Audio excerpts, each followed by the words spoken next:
قوم متحد ہے کہ مطلب قوم کے حوالے سے تو ایک تھیوری یہ بھی ہے کہ قوم اس لیے متحد ہے کیونکہ وہ متحد نہیں ہے, ان کے ساتھ کوئی اتحاد نہیں ہے, تو شاید اس وجہ سے قوم متحد ہے. اگر اس ایکویشن میں ان کو بیچ میں ڈالیے تو قوم متحد رہے گی نہیں پھر. نہیں, میرے خیال سے قوم نے جو پیغام جانا چاہیے تھا, ہمارا دشمن ایک ہے, ہمارا دشمن مشترکہ ہے, یہ ہمارے پولیٹیکل انٹیٹیز کو بھی سمجھنے کی ضرورت ہے, اداروں کو بھی سمجھنے کی ضرورت ہے, اور جو کہ میرے خیال سے ایک بہت خوشائن تھا کہ پوری قوم یونائٹڈ تھی اور ایک یونائٹڈ پاکستان کا پورا پیغام دنیا بھر میں گیا, جس کو پاکستان کے موقف کو ہی آج کو سراہا جا رہا ہے نا. آج بھی آپ دیکھیں ایز وی اسپیک, آج خضدار میں بہت ہی انفارچونیٹ انسیڈنٹ ہوا ہے. آج بچوں کی وہ اسکول وین کو, اسکول بس کو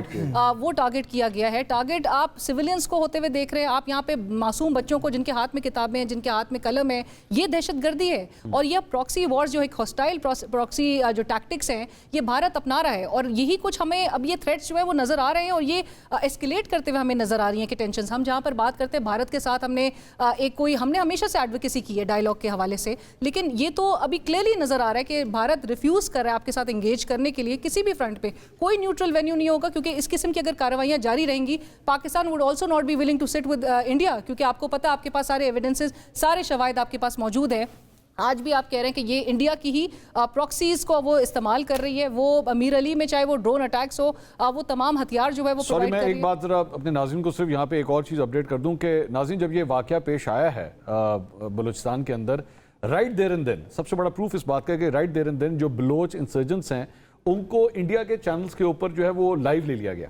اور وہ ٹرانسمیشن سٹارٹ ہو گئی. وہاں پہ واقعہ بلوچستان میں ہو رہا ہے, اور انڈین ٹیلی ویژن چینل جو ہیں اس کی کوریجز کر رہے ہیں, اس کی ٹرانسمیشنز کر رہے ہیں. اب آپ خود ہی اس بات سے اندازہ لگائیے کہ انڈیا کا بلوچستان کے ساتھ اور اس سے بڑا گہرا تعلق کیا ہوگا. ایبسولوٹلی, اینڈ یہ میرے خیال سے ٹینشنز کو ایسکیلیٹ کرے گا اس قسم کی کارروائیاں. آپ دیکھیں, اور ہمارے اینڈ سے بھی آئی کم ٹو دیٹ کہ ہم نے مزید کیا کرنے کی ضرورت ہے, کیونکہ کائنیٹک وار تو ہم نے کلیئرلی ہماری ایک ٹیکٹیکل وکٹری ہے, ہم اس کو سیلیبریٹ کر رہے ہیں, لیکن اب جس قسم کی ہمیں جنگ کے جو کانٹورز نظر آ رہے ہیں, جس میں آپ کو پتہ ہے کہ کراس بارڈر ٹیررزم ہے, اور جس طرح سے مودی نے کہا ہے کہ آپریشن سندور جو ہے اس نے صرف معطل کی ہے, وہ ختم نہیں ہوا, اور پھر یہ جو پراکسیز کو استعمال کر کے جو ہمارے ملک میں کارروائیاں ہوں گی, وہ ایک پہلگام کرتے ہیں, پہلگام کے بعد وہ ہمارے 9 لوکیشنز کو ٹارگٹ کرتے ہیں, 9 لوکیشنز پہ میزائلز داغتے ہیں. ہم نے ان کو ایک منہ توڑ جواب ضرور دیا ہے, لیکن اس وقت ہمیں ایون ڈپلومیٹک سطح پہ ہمارے مشن ضرور اگرچہ جا رہے ہیں, لیکن ہم نے بہت کچھ کرنے کی ضرورت ہے. ہم نے انٹرنیشنل اس ساری چیز کے اندر because obviously the discussion started کہ جی پاکستان تحریک انصاف کو وفود میں شامل نہیں کیا گیا. we actually locating the reasons. اس میں غلطی کس کی ہے؟ علیمہ خان صاحبہ کے بیانات, عمر ایوب کے ٹویٹس, یا پھر پرائم منسٹر اور ان کی ٹیم کی جانب سے جو ہے وہ ان کو بالکل الگ کر دینا, اس پورے پروسیس میں نہ ڈالنا؟ Who is at fault? میرے خیال سے لیٹس کنسیڈر عمران خان's ٹویٹ, وہ جو آپ کو یاد ہے مودی جو پہلی ٹویٹ آئی تھی جب ان کا پیغام آیا تھا کہ مودی کے اگریشن نے پوری قوم کو متحد کر دیا ہے. ایسی بہت سینئر آوازیں بھی پاکستان تحریک انصاف میں موجود ہیں, جہاں پر floor of the house Shehbaz Sharif صاحب پیشکش کریں, گور صاحب جو ہیں اس پر ایک مثبت جو ہے رسپانس دے. بہت ایسے ایلیمنٹس پاکستان تحریک انصاف میں موجود ہیں. آپ کو علی ظفر صاحب کی ٹون سے ہمیشہ لگے گا دے وانٹ ٹو انگیج, چاہے وہ پیرول پہ رہائی کی بات ہو. علی ظفر صاحب نے کیٹیگوریکلی یہ بات کہی تھی کہ جی ہم نے عدالتوں کی جگہ ہم نے حکومت سے بات کرنی ہے اس پہ. عمران خان کی آپ نے رہائی اے پی سی میں اگر آپ نے اس کو یقینی بنانا تھا, اگر تو حکومت اس پہ انٹرسٹڈ ہوتی وہ تو پہلے ہی آؤٹ رائٹلی ریجیکٹ کر دیا تھا. لیکن ایکسٹراڈنری ٹائمز, منصور ہم ابھی بات کر رہے تھے 2019 کی, extraordinary Times require extraordinary measures. آپ کے پرائم منسٹر صاحب کو بالکل اس چیز کو لیڈ کرنا چاہیے تھا. آپ بھارت میں دیکھ لیجئے, وہاں پہ ششی تھرور بھی وہ ڈیلیگیشن کو لیڈ کرتے ہوئے دکھائی دے رہے ہیں, اپوزیشن کے ممبر ہیں. نہیں, لیکن وہ اس میں ایک پوائنٹ ہے, اس میں کانگریس کہہ رہی ہے ساڈا نہیں ہے. جو بھی ہے,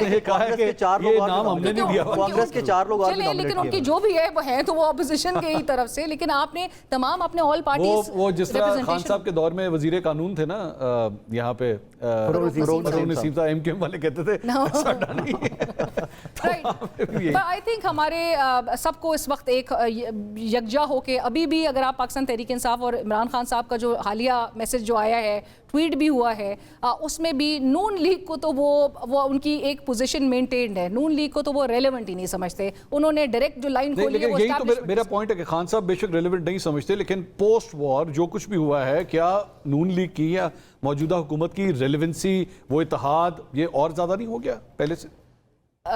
میرے خیال سے جہاں پر جو جس طرح سے کیپ آن سیئنگ کہ میں شہباز شریف کو نہیں مانتا, میں نہیں ملنا چاہتا, مجھے پسند نہیں ہے, آپ جو مرضی کہتے رہیں, آپ 100 دفعہ اپنے گھر میں بیٹھ کے جو مرضی کہتے رہیں, لیکن اس ساری صورتحال کے بعد when there is a promotion, when we are celebrating کہ ہاں جی ہم ایک جنگ جیت گئے ہیں, اس کے بعد کیا آپ کو آج کا پرائم منسٹر جو ہے آج کے شہباز شریف اور 21 اپریل کے شہباز شریف میں دونوں میں ایک فرق آج آپ کو یہ پرائم منسٹر کو زیادہ مضبوط پہلے سے لگ رہے ہیں ایبسولوٹلی اور میں سمجھتی ہوں پھر کنولجنز نہیں رہ جاتی نا کہ ان کے ساتھ نیگوشیٹ کرنے کے حوالے سے وہ حکومت ہمیں کمفرٹیبل موڈ میں نظر آ رہی ہے حکومت کے پاس اب مزید کوئی کنولجنز موجود نہیں